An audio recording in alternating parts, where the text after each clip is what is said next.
Assalamualaikum warahmatullahi wabarakatuh. Halo, perkenalkan nama saya Kalingga Hidayat. NPM saya 2410010228. Saya membuat video untuk memenuhi tugas UTS Orkom, yaitu menjelaskan tentang motherboard dan perangkat-perangkat atau komponen-komponen di dalamnya. Jadi pengertian motherboard adalah papan sirkuit cetak yang membuat komponen-komponen utama komputer atau perangkat lainnya. Dengan adanya motherboard, komponen-komponen utama komputer dapat berkomunikasi satu sama lain dalam sebuah sistem, seperti CPU, memory card, dan disk. Terus fungsi motherboard adalah menyediakan jalur untuk semua komponen-komponen komputer dan peripheral agar dapat berkomunikasi satu sama lain. Motherboard dapat dianggap sebagai pusat komunikasi antara komponen-komponen komputer. Jadi ini ada komponen-komponen pada motherboard. Yang pertama ada tipe soket. Tipe soket atau sering disebut soket prosesor adalah soket tempat di mana prosesor dipasang. Setiap mobile mempunyai soket prosesor yang berbeda-beda, tergantung jenis prosesor apa yang digunakan. Terus yang kedua ada DRAM slot memori. DRAM slot memori atau lebih mudahnya slot RAM adalah slot yang digunakan untuk memasang RAM pada motherboard. Slot RAM juga memiliki be- jenis yang berbeda sesuai jenis RAM yang dipakai. Terus yang ketiga ada 20 pin ATX power connector atau port power. 20 pin ATX power connector berfungsi untuk menghubungkan konektor power dari power supply dengan motherboard. Perlu sobat ketahui, untuk mobile yang ini banyak yang menggunakan 24 pin.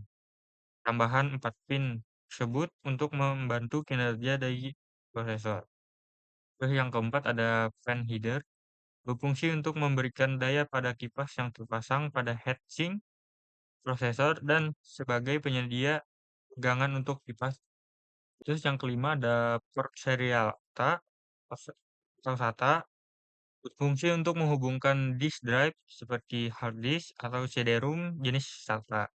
Terus yang keenam ada port IDE, Integrated Drive Electronics, berfungsi untuk menghubungkan disk drive seperti hard disk atau CD-ROM jenis IDE.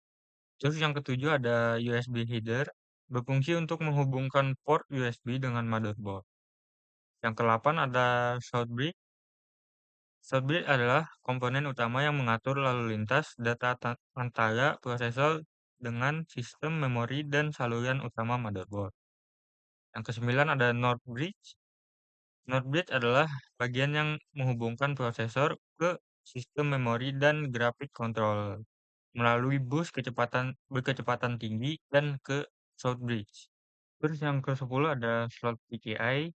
PCI Expert X16 berfungsi untuk menempatkan atau memasang kartu grafik atau VGA card agar dapat menghasilkan output yang berkualitas ke layar monitor.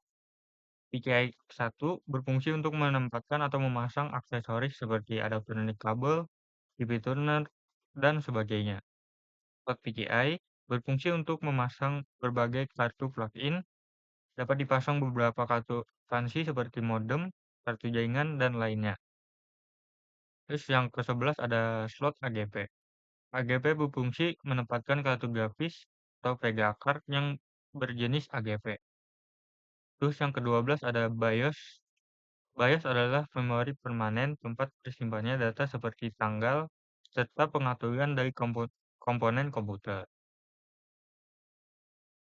Terus yang ke-13 ada baterai CMOS.